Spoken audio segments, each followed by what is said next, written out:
मेरे कोचिंग के chemistry teacher Amitabh Sharma sir हमेशा मैं यही चीज़ कहते हैं कि बेटा जितना टाइम आप मैथ्स एंड फिजिक्स में देते हो उसका आधा टाइम भी आप केमिस्ट्री में दे दो तो उससे ज़्यादा स्कोर कर लोगे।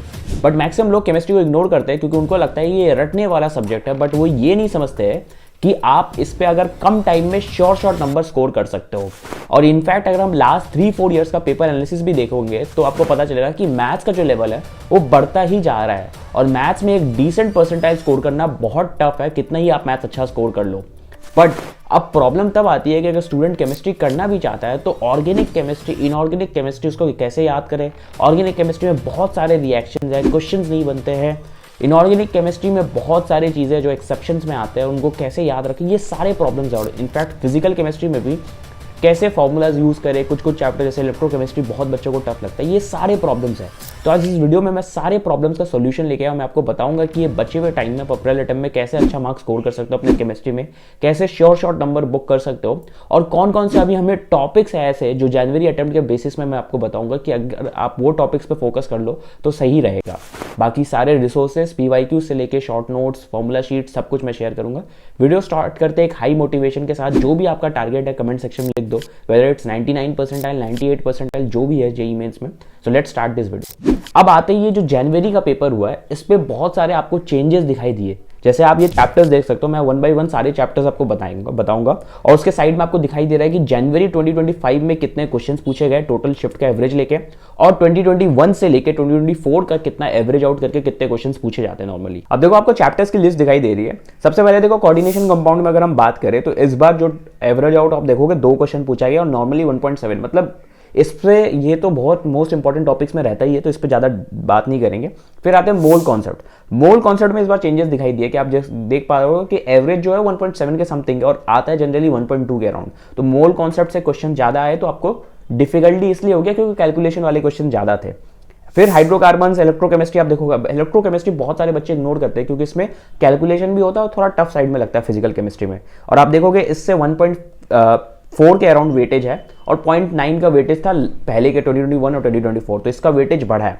और भी आप बहुत सारे चैप्टर जैसे केमिकल बॉन्डिंग देख सकते हो, केमिकल बॉन्डिंग का जो वेटेज है वो ऑलमोस्ट कम हो गया है, मतलब पहले ज्यादा आते थे, अब इस बार 1.3 के अराउंड है। ठीक है, DNF ब्लॉक का आप देख सकते हो, GOC का देख सकते हो और ऐसे करके सारे चैप्टर्स आप देख सकते हो। अब जैसे आप P ब्लॉक का देखोगे तो P ब्लॉक का नॉर्मली क्वेश्चन ज्यादा आते थे बट इस बार क्वेश्चन कम आया, 0.8 के अराउंड देखोगे। और हर साल जो ऐसा देखा जाता था कि P ब्लॉक में ज्यादा इजी क्वेश्चन आते थे, अब इस बार बहुत डीप क्वेश्चन पूछा गया आपका। फिर हम नेक्स्ट चैप्टर्स में आते हैं जैसे आयोनिक इक्विलिब्रियम, थर्मोकेमिस्ट्री, थर्मोडायनेमिक्स। तो आप इस पर भी देखोगे कि आयोनिक इक्विलिब्रियम में जैसे 0.8 0.7 मतलब ऑलमोस्ट सेम ही है। अब ये जो चैप्टर है जैसे अपना थर्मोकेमिस्ट्री, इससे जो क्वेश्चन है इस बार ज्यादा पूछा गया और थर्मोकेमिस्ट्री क्या कर देता है, पेपर को कैलकुलेटिव बना देता है, इसलिए केमिस्ट्री में इस बार बहुत सारे बच्चों को दिक्कत हुई। बट गाइज मैं आपको एक चीज क्लियर करना चाहता हूं कि हर बार ऐसा देखा जाता है कि जो जनवरी अटेम्प्ट का पेपर होता है और जो अप्रैल अटेम्प्ट का पेपर होता है उन दोनों में बहुत कम डिफरेंस होता है। तो इसलिए मैं आपको यही रिकमेंड करूंगा अभी के लिए कि अप्रैल के लिए देखो, मेरे को पता है कि सारे बच्चों का सारा सिलेबस कंप्लीट नहीं हुआ है। अगर आपका सिलेबस हो गया तो वेल एंड गुड, बहुत अच्छा है। आप पहले देखो, मैं एक प्रायोरिटी वाइज में जैसे आपको जनवरी वाले टॉपिक्स दिखाए हैं, इसका ही प्रायोरिटी वाइज में वेटेज के अकॉर्डिंग सारे चैप्टर्स का एक ऑर्डर दिखा रहा हूं। तो मैं आपको रिक्वेस्ट करूंगा कि ये वेटेज आप फॉलो करना। अगर आपका सिलेबस हो गया तो रिवीजन में आप पहले ये वेटेज फॉलो कर लेना, और अगर सिलेबस नहीं हुआ, कुछ चैप्टर्स बच गए, तो इन चैप्टर्स को पहले प्रायोरिटी देना है। आते हैं कि इनको कवर कहां से करना। बहुत सारे बच्चों का जो हुआ नहीं है, तो यार मैं बोलूंगा थ्योरी के लिए अगर आपने 1 शॉट पहले देख रखा है या फिर चैप्टर के एक्चुअल लेक्चर्स देख रखे कोचिंग के, तो प्लीज आप थ्योरी पे टाइम वेस्ट मत करो। आपने अपना जनवरी अटेम्प्ट इसलिए वेस्ट कर दिया था क्योंकि आप सिर्फ थ्योरी देखते थे और क्वेश्चन प्रैक्टिस नहीं करते थे। बट अभी केमिस्ट्री के लिए यार सबसे इंपॉर्टेंट चीज है आपको चीजों को लर्न करना है। उसके लिए सबसे इंपॉर्टेंट है नोट्स और शॉर्ट नोट्स। अगर आपके पास नहीं है नोट्स तो मैं अपने नोट्स आपको प्रोवाइड कर दूंगा, आपको सारे शॉर्ट नोट्स दे दूंगा जो कि मैं अपने टेलीग्राम और व्हाट्सएप चैनल पर अपलोड कर दूंगा। वो कैसे मिलेगा वो वीडियो के आगे बताता हूँ। वीडियो में आगे बढ़ने से पहले एक इंपॉर्टेंट चीज समझना जरूरी है। हर साल स्टूडेंट मैक्सिमम चैप्टर्स कंप्लीट करने की कोशिश करते हैं लेकिन एक प्रॉपर रिवीजन नहीं कर पाते और इसी वजह से उनके फाइनल जेईई एग्जाम्स में दिक्कत होती है।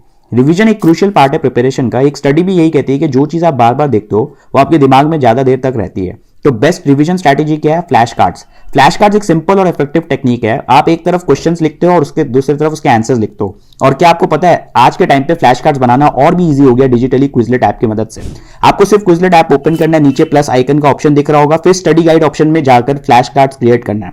यहाँ पे मैं स्कैनिंग ऑप्शन यूज कर रहा हूँ, जिससे मैं एनसीईआरटी के एक पेज स्कैन करता हूँ, ऐप ऑटोमेटिकली उस पेज से पॉसिबल क्वेश्चन बना देगा। अगर आपको लगता है कि कुछ और ऐड करना है तो एडिट ऑप्शन में जाके आप मैनुअली ऐड भी कर सकते हो। साथ ही में साथ आपको क्विजलेट ऐप में प्रीवियस ईयर क्वेश्चंस और मॉक पेपर्स भी मिलते हैं, तो रिवीजन और भी स्ट्रक्चर्ड हो जाएगा। ऐप का लिंक मैंने डिस्क्रिप्शन में डाल दिया, तो जाकर ट्राई करो और अपने रिवीजन और प्रिपरेशन को नेक्स्ट लेवल पे ले जाओ।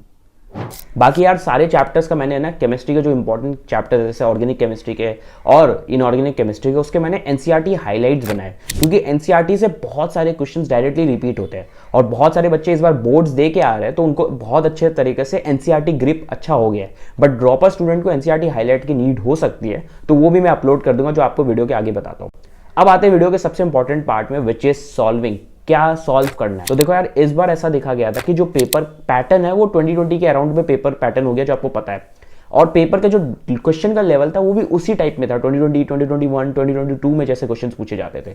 इसलिए मैं आपको रिकमेंड करूंगा कि सबसे पहले आपको पीवाईक्यूज करना है इन तीनों ईयर्स के, उसके बाद आपको जनवरी 2025 के पीवाईक्यूज करना है, जो कि कंपलसरी साइड में।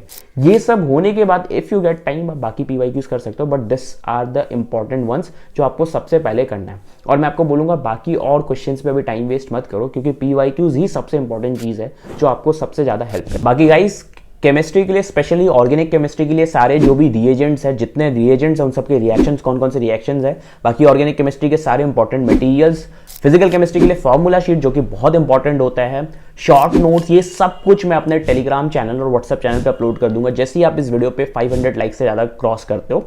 और ये जो चैप्टर का प्रायोरिटी ऑर्डर है वो भी आपको उसी पीडीएफ में मिल जाएगा। बाकी यार मैं आपको एक ही चीज़ बोलूँगा, अभी लास्ट का टाइम है, अपना ये टाइम अच्छे से यूटिलाइज करो, क्योंकि मेरे को पता है बहुत सारे बच्चे इसको सही से यूज़ नहीं करते, जिसके कारण वो कॉम्पिटिशन से आउट हो जाते हैं।